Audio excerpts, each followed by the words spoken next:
What's up guys? Filipino reaction. Okay, reaction video na naman tayo mga kaibigan dito sa kay Senador Rapi Tulfo.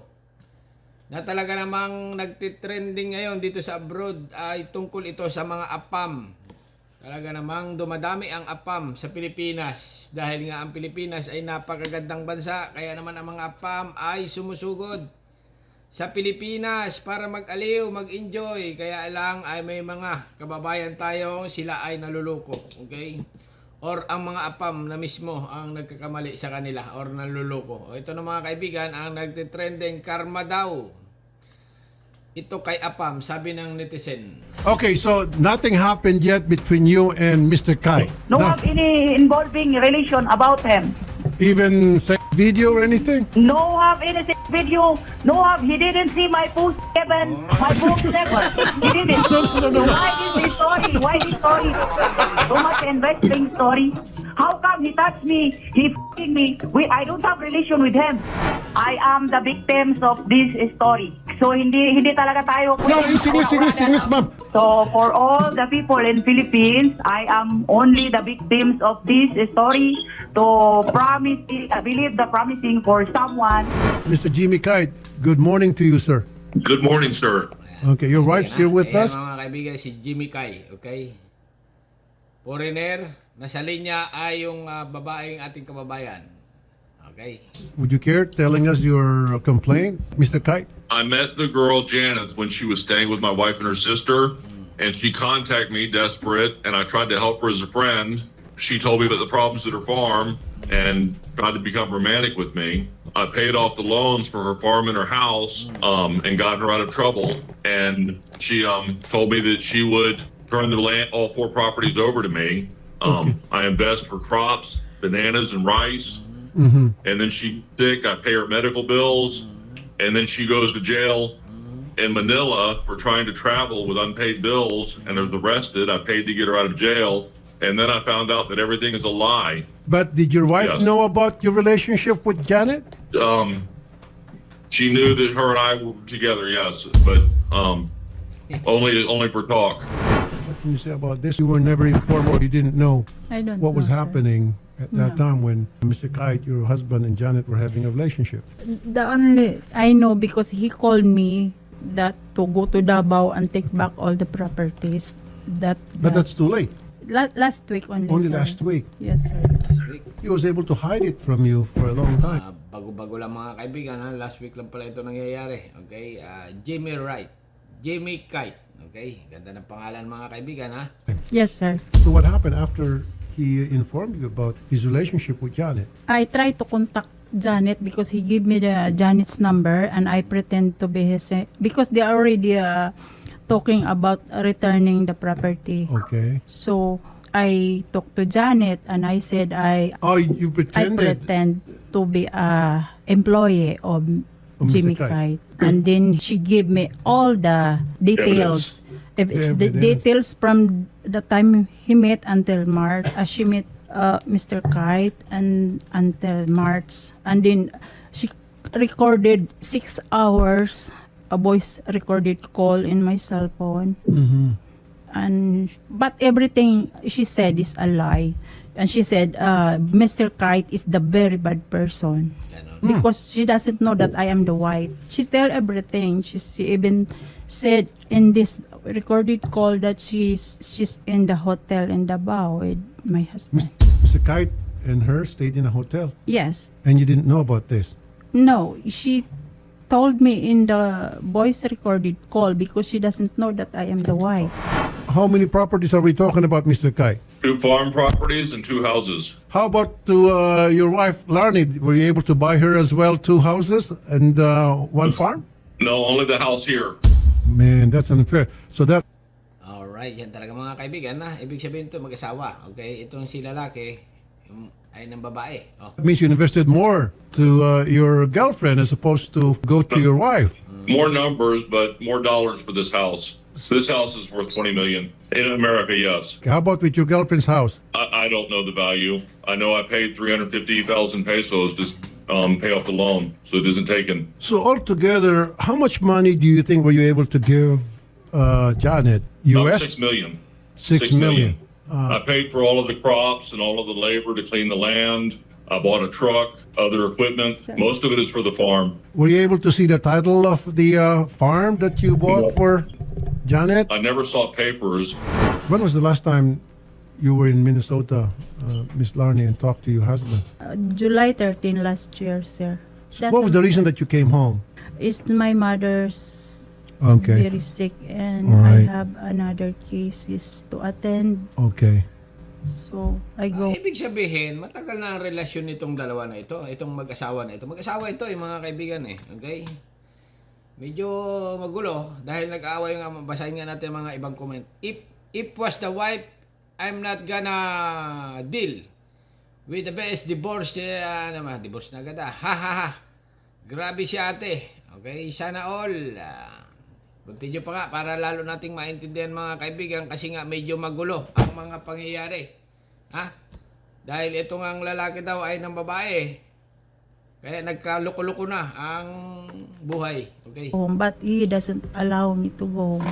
That's why he gets angry with me. Mr. Kite, why are you angry with Larney? She's a victim here. She is a victim here, and she's a victim twice, and I feel bad for her. Exactly.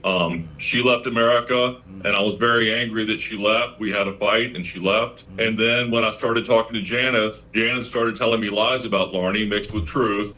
And the truth are things that are very private. So I believed the lies, and the lies got bigger and bigger until she told me that I was in the hospital almost dead, and Janet told me that Larney was putting death magic on me. Miss Larney, you said you talked to Janet. Did she mention how many properties are there? There is more that she admit. Pispan, 500 chicken, Oh, poultry farm. That will be considered poultry a farm, poultry farm. and 500 and chickens. a pispan, the since chainsaw, Chainsaw? tractor, yes, and six-wheelers truck. Oh, he bought her so much. Mayaman. Okay, mayaman mga kaibigan. Itong lalaki ha. Binilan niya sa babae. Ganun ang pagkakaintindi ko eh.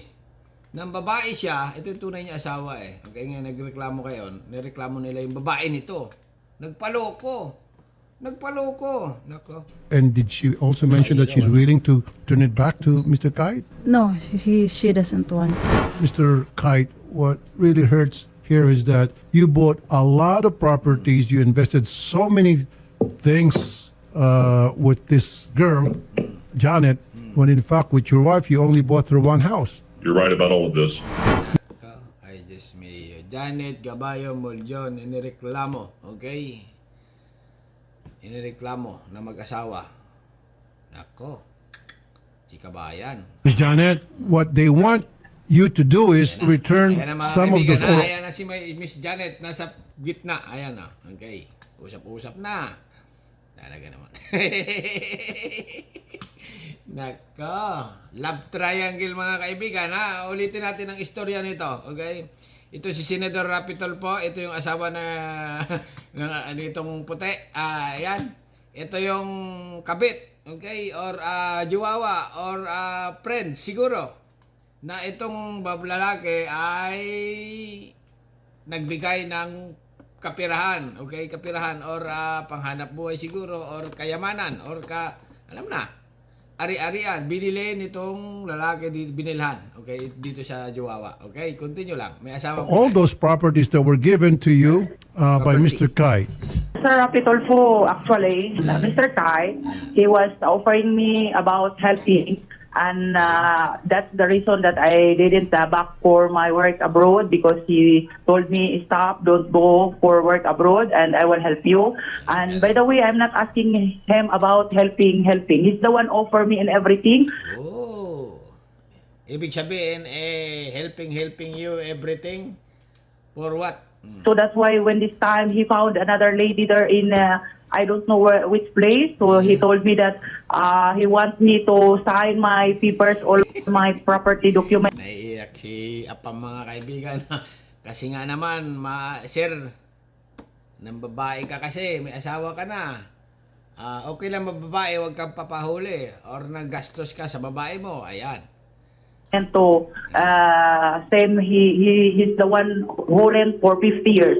So I told him no problem and everything. If you want me also to return the money that you asking me, that you told me that this money for help, I'm willing to return this money, but not so possibly that I will return full.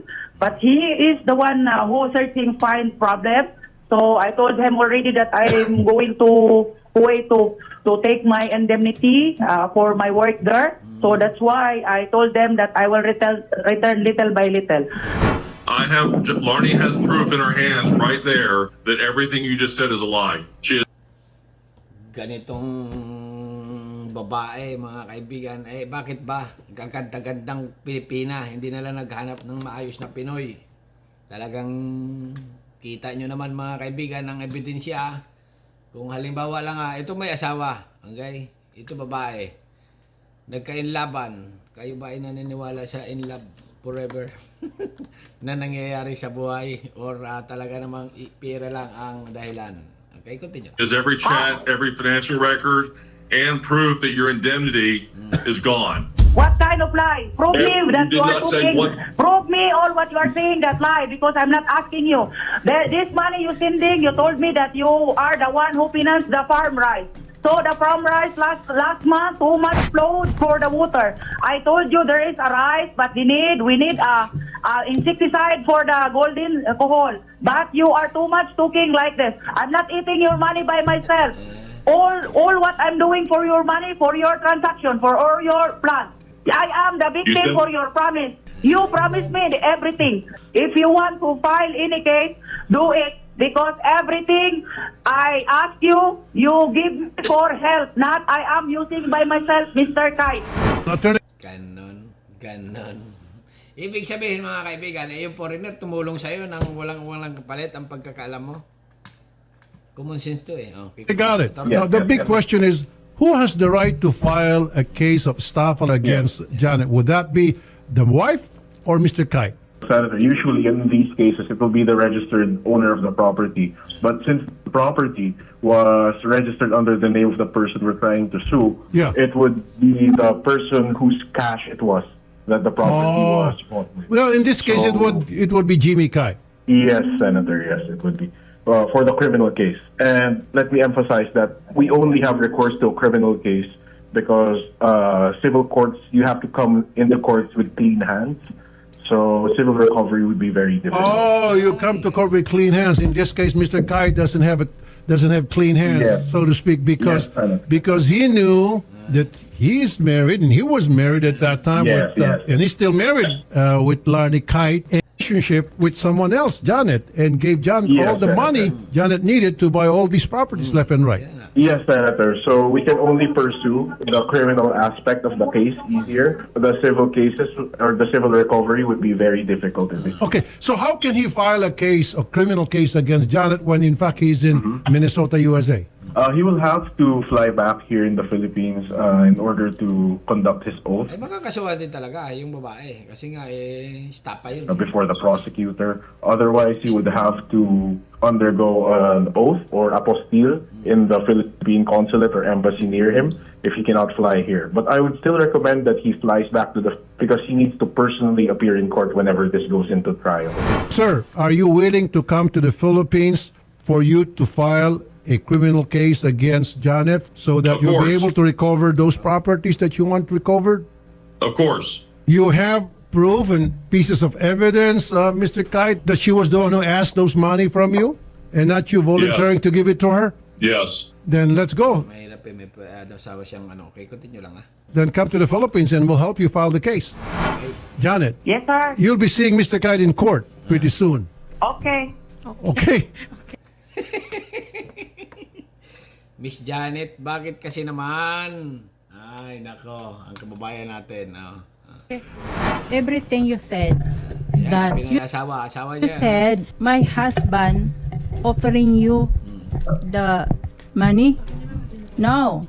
I have all the conversations here You do everything, every drama, a fake hospital bills 5 times. I have the documents here. Nako, ay Diyos mio Marimar, pulgoso anak ni Janice, ganon. And the fake travel, the fake jail, you are a registered nurse. You are very stupid. How can you tell everything? What happened to you and Jimmy?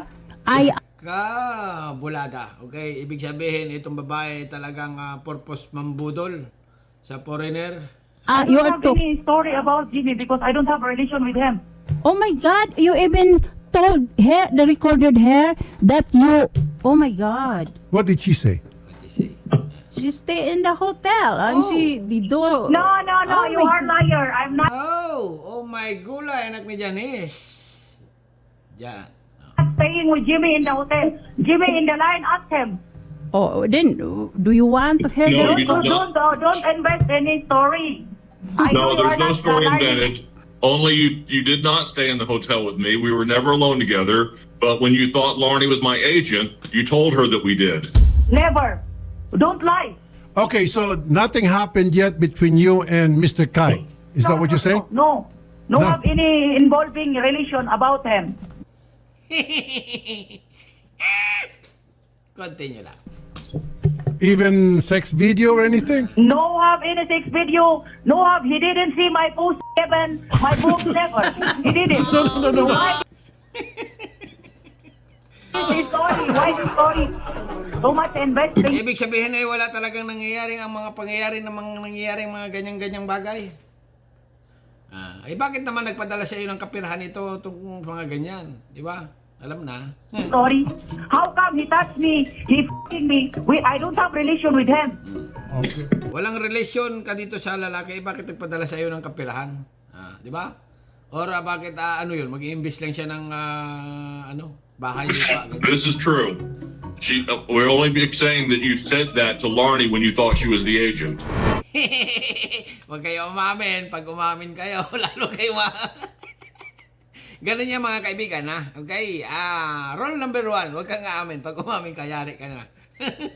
Miss Janet, you still have the 2 farms and Pag iniimbestigahan kayo, pag umamin kayo, ba't ka umamin? Ay nako, alam na. 1 house and lot? He didn't give me a money to buy a land. All this farm for me already when I was in abroad, and the other farm for me and my husband farm. You have a husband. While you have a husband, you were having... Ako, may asawa din. Ay nako, karambulan na ito mga kaibigan, may asawa rin. Ibig sabihin, ito si abroad din, Janet. Ay, naloko ka lang dito kasi magpadala na ito, maliwanag ito, lokohan ito. a relationship, long distance relationship with some guys? Already we do now. Long time my husband died. I mean that this Oh, farm your for me husband. and my Patay na. Husband Pwede is- na. Pwede na. Pag namatay ang asawa, sa reality ng buhay, ay sa ano yan, bawal pa siguro pag may asawa. Pero pag namatay na, ibang usapan na yan. Okay? four. Hindi na mag-asawa ulit pag namatay ang asawa. Maraming nangyayari niyan. I want to file a libel case for Janet. Libel case. Because it's too much lies about the witchcraft. She took almost 500,000 pesos for my husband. Just 500,000, magkano sa US dollar yun? $10,000? 500,000, tama ba ako? Ibig sabihin, she took, ibig sabihin, kinuha niya. Nanguha, ganon. stupid evil magician. And Oh, wait a minute. Mr. Janet, you have a magician? I have every evidences that here. Yeah, because you make it Hawak niya, me go for magician. ulitin natin. My husband, just stupid evil magician. Magician. And Oh, wait a minute. Mr. Janet, you have a magician? I have every evidences that here. Yeah, because you make it me go for magician. Black Oh my magic, God. itong kulam. Yes. Do you know, For Janet? magic. You Even told Jimmy told me that I am out of this transaction. Do whatever you want for the Jimmy problem. I'm out for you. You never had a relationship with Mr. Jimmy Kite, Miss Janet No, I don't Gabay? have. Wala. Walang relasyon for sure. Okay, mga kaibigan, ha? Walang relasyon daw, sabi ng babae. I Okay. have. No, no. But you were calling Mr. Jimmy Kite as baby. Baby. No, Yes, Rimar. Walang relasyon. Basahin natin, ha? Si Miss Janet ay nag-message. Bakit wala dito yung reply ng lalaki? Dinilit. Okay? Kasi bawat ganito mga kaibigan, sa message kasi may mga message dito. Dinilit. Okay? How are you feeling now? Okay? Walang sagot. Ibig sabihin, dinilit. Good morning. Where are you? Dinilit din. You are at sleep, baby. Baby. Wow. Sweet na sweet. Very romantic. Wow na wow. Pag mga baby ang tawag mga kaibigan, ha? Alam na. Okay, continue lang. no, no. This is Baby this and is my my love. sweetness word because I was working an Arab 18 years. Bibi, sweetheart, Habibi, like that. This is my sweetness. But Baby. in I love reality, you. I don't have any relation with him. You said, ma'am, baby, baby. I love you. Where are you? You at sleep, baby. Baby. We I need don't have insecticide relation and fertilizer for the rice farm. Send them.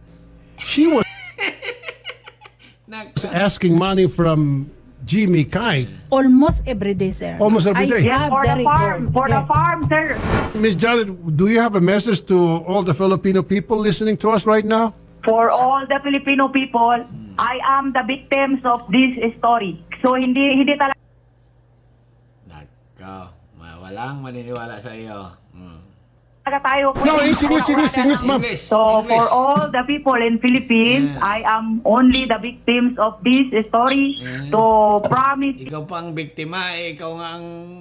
I believe the pinadala ng promising kapirahan. for someone, mostly for the stranger people, because that's the reason I'm stuck here because of him. For his promise, Okay. before I start this story, I already told Okay. him that I don't want All right. problem for the end. So, ma'am, Thank you. file ka ng case. Yes, sir. Kami po ay tutulong sa inyo sa libel case, and then of course we're gonna wait for Mr. Jimmy Kite to arrive here in the Philippines. We're gonna pick him up at the airport and then help him in filing the case against Janet. Okay? Ng babae kasi. Babaero kasi itong lalaki. Ayan. Thank you That's so all there is much, to it. sir. Thank you. Mga kaibigan, maliwanag dito, naintindihan na ni Senador Rapi Tulfo na talagang dapat kasuhan si Janet. Okay? Basahin na natin mga kaibigan ang comment. Kaya ginaganito ko mga kaibigan. Nag-reaction tayo. Mahirap na baka makapiright. Ito din naman ang lalaki, malandi. Grabe naman itong comment na ito. Ha? Yung kabit pag nagsalita, lalo ng English, parang Thailander. Parang Thailander, okay? Okay. Ito mga kaibigan, payo ko lang ha. Pag nakarating kayo, pag pumunta kayo ng abroad, especially America, Canada, UK, ang ginagamit na salita talaga dyan sa mga, kahit sa mga Taiwan or part ng Asia, English talaga, okay? Ngayon, ang problema ng Pinoy, nakakaintindi naman tayo lahat, ay ang pagsasalita, okay? Yung pagsasalita natin ay medyo utal-utal, okay? Parang barok or tarok style. Ngayon, ang solusyon dyan, di mag-aral kayo araw-araw sa pagsasalita, okay? And tawag na shadowing practice. Sa YouTube lang yan, okay? Pag habang nagsasalita yon, susundan mo lang yung sinasabi ng nasa YouTube at yun. Araw-araw yon hanggang 1 year or months para matuto kayo magsalita ng English. Ganun lang yan. Okay mga kaibigan? Magaling ako mag-English. Hindi lang ako nag-English. Okay, continue lang ha. Such a liar, so much alibay. Yung kabit pag nagsalita lalo ng English parang blah blah blah. Divorce. May divorce ba sa Pilipinas? Sa Amerika, nagpakasal, divorce may divorce. Okay? Pag sa Pilipinas, hindi ko alam. Put to jail, Janet, scammer. Ha ha ha. Alam na. Ayan, okay, may asawa na yan, may asawa na. Akala ko kasi kanina, yung lalaki, talagang nag-invest lang. Yung palang ay, may asawa nga pala siyang Pinay. Okay? Kaya lang, mukhang babaero. Kaya na ayoko ng mga relasyon lalo na sa apam. Okay mga kaibigan, eto pa, apam mo. Maraming netizen ang nanggigigil sa sumbong ng apam. Okay, puro apam na mga kaibigan ha. Inuulit ko, ito ay reaction video lang dito kay Senador Rapi Tulfo na talaga namang puro apam na. Ang karamihang nagrereklamo ngayon, sa panahon ngayon, parami na ng parami. Dahil nga ang APAM, mga kaibigan, o ang mga foreigner, APAM, Amerika, pagkalam ko, APAM, Amerika lang yan eh. Pero yung ibang tawag dyan, alam mo, ano kaya tawag sa mga German eh? APAM din ba? Mga German, Russia, lalaki, babae. Ano ba tawag dyan? Foreigner, okay? Na dumadami nga ang pupunta sa Pilipinas at naaaliw dahil nga ang Pilipinas daw, ayon sa kanila, na mga foreigner sila, ay ang Pilipinas daw ang nakapagbago ng kanilang buhay dahil nga napakagandang bansa at free. Okay? Hindi katulad sa kanilang bansa mga kaibigan na puro busy lagi sila at panay-panay ang trabaho araw-araw. Kaya naman mga kaibigan, ang mga apam ay nag-aagawan sa mga Pinoy ngayon, mapababae man o lalaki. For real na real. Alright? Hanggang dito na lang mga kaibigan. No? Ang daming apam na ngayon ha. Marami na ring apam ngayon na nagiging homeless daw sa Pilipinas at palaboy-laboy dahil nga naubos ang kapirahan nila sa ating mga kababayan. Ginastos or nalugi or nagpaloko. Ganon, ganyan. Kasi nga, alam na, ang kalakaran ngayon sa bansang Pilipinas o sa buong mundo. Kailangan gamit ng utak. Pag hindi ka gumamit ng utak, pero mo, tagal mong pinaghirapan ang kapirahan mo bago maluloko ka lang ng ganito. Okay? Puro trabaho sa ibang bansa. Siyempre, may mga kababayan or may mga tao na gumagawa ng kalukuhan. Pinapaibig ka or pinapaasa ka na ganito, napakaganda dito sa Pilipinas at magpadala ka na. Ganun, di ba? Or magsama na tayo dito at dito tayo manirahan sa napakagandang lugar na paradise na matatawag mong paradise. Itong apam siguro sa tingin ko ganyan. Na brainwash mo naman, okay? Nagpadala ng pera, sige uwi ako diyan. Umuwi sa Pilipinas. Maraming mga ganyan istorya eh. Nung nauwi sa Pilipinas, mapira pa. Makalipas ang mahabang panahon mga kaibigan, doon na, nagsisimula dahil nga nawala na sila ng source of income sa abroad, naipadala na sa Pilipinas or nag-invest na sa Pilipinas, na bangkarote or naubos na ang kapirahan, nagiging homeless na at na-stuck na sa Pilipinas. Alright? Yan ang malaking problema ngayon na parami ng parami. Okay, hanggang dito na lang mga kaibigan. At anong masasabi nyo dito sa aking reaction video na ito na nga, ayan, panoorin nyo na lang ng pula-pul. Karma daw ito sa apam, sabi ng netizen. Okay, hanggang dito na lang. Subscribe my channel. Don't forget, comment. Bye-bye. Thank you.